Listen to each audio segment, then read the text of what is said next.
Morning mga kababayan, kumusta ka dyan? Sana okay lang kayo. Nag-start na pala yung A1.2 French level natin kagabi. Tara, pag-usapan natin.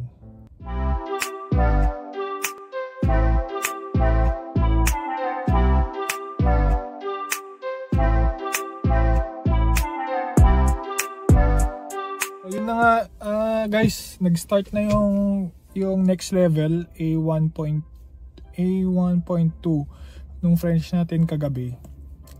At ano ko ba sasabihin? So in total 13 kami sa class. Last kasi na class ko is nasa 15 kami max yun. So ngayon 13.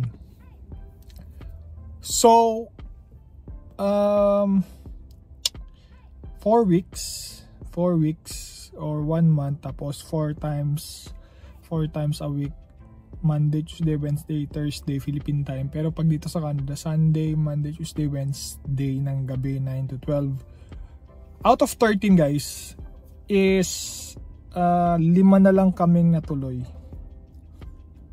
Tama, from 15 nung level 1, 5 na lang kaming natuloy. Tapos yung 8 na nandun, hindi ko kilala, bago lang sila, hindi ko kasama sa A1.1 extensive. So tingin ko sila yung mga student na hindi extensive this year.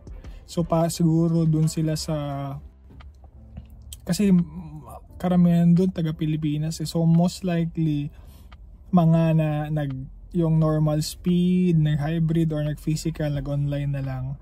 So yun ang tingin ko na sila yun, yung 8 na yun.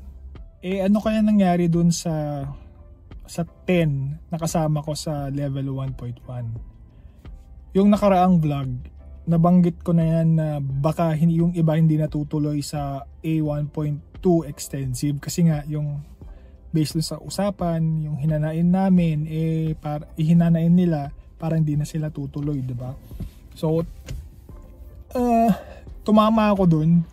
Out of 15, 5 na lang kaming tumuloy sa extensive. Hindi mo naman masisisi na ayaw na nila na extensive. May mga rason yan eh. Una is nabibilisan sila sa extensive course. So nag-decide sila dun sa normal path. Kasi guys, pag nag-normal path ka, yung A1.2 normal path na online, aabutin ka ng 2 months sa isang level. Samantalang sa extensive is 1 month. Kasi sabi ni Leslie dun sa normal daw is twice a week. Tapos sa extensive 4 times a week. So yun lang naman pagkakaiba, yung naging 2 times compared sa 4 times. Hindi yun yung tingin ko masyadong mabilis kung titignan mo.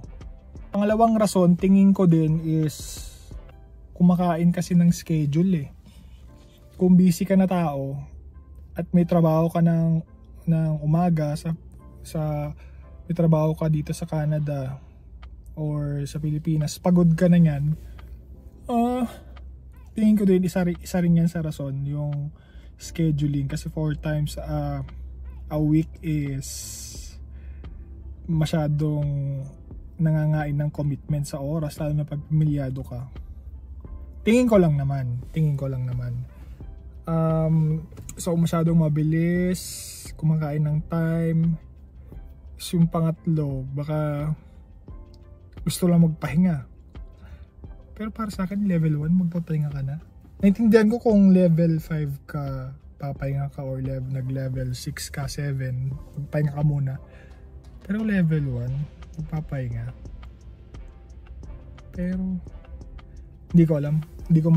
Ayoko magsalita sa side ng iba, pero para sa akin, level 1, magpapahinga ka. Ang bilis mo naman yatang sumuko pag ganun. Tingin ko lang naman. Pero yun nga guys, sabi ko nga, nag-start na yung A1.2. Sino yung mga prof ko? So yung prof ko, ngayon maganda dito guys, dalawa na lang sila. Yung una na meet ko na kahapon is isang Belgian lalaki.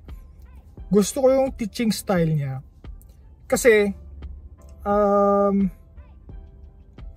mabagal pero objective type, which is yun ang gusto ko. Kasi pag nag-exercise kami, binibigyan niya talaga kami ng ano guys, ng enough time para ma-accomplish yung task. Yun yung gusto ko, as in enough time para makapag-isip ka, at least paano magbigay ka ng idea.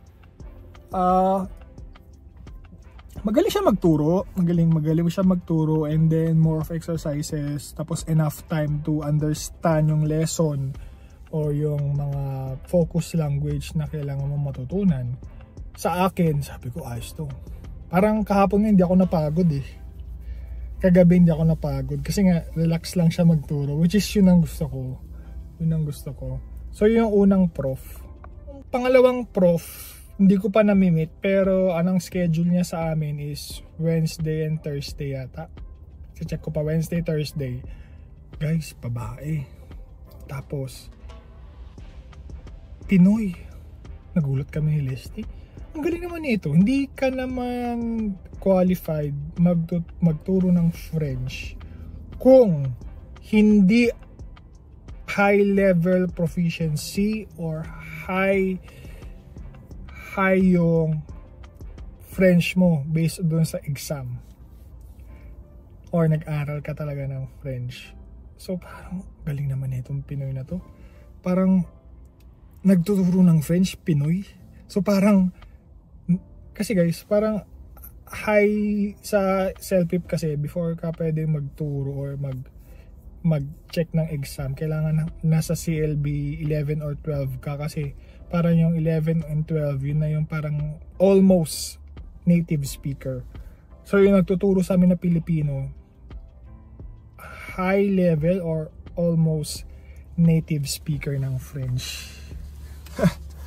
So excited na ako makilala siya, kung ano siya kagaling mag-French talaga or ilang years niya nang ginagawa.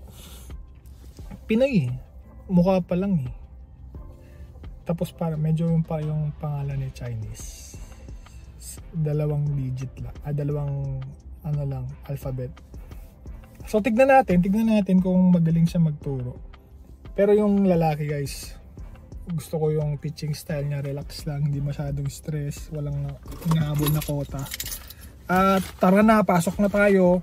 Bukas is manonood si Leslie ng Blue Jays. Sabi ko sa kanya, i-vlog mo yan para may content tayo. Para may content tayo. So hindi siguro siya parang ganito na magsasalita, pero sasabihin niya yung arena, yung siguro yung pagkain. Pero mahiya din kasi nandun yung mga tao, mga boss. Tignan natin kung anong kaya niyang i-produce. Pero sabi ko sa kanya, at least 10 minutes ha. Ikakat-cut ko pen. So damihan mo lang yung kuha mo ng Blue Jays na video. So yun lang naman ang update guys dito sa French lesson ko. Nag-umpisa na. Okay, 1 buwan na namang aral ang mangyayari sa atin. Tignan natin kung anong result. Pero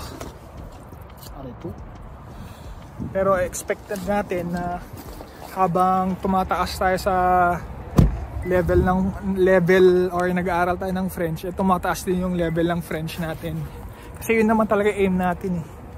Kailangan kasi natin at least level CLB 7 sa exam.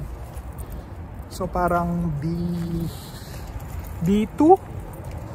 Kaya natin yun. Tuloy-tuloy lang tayo guys.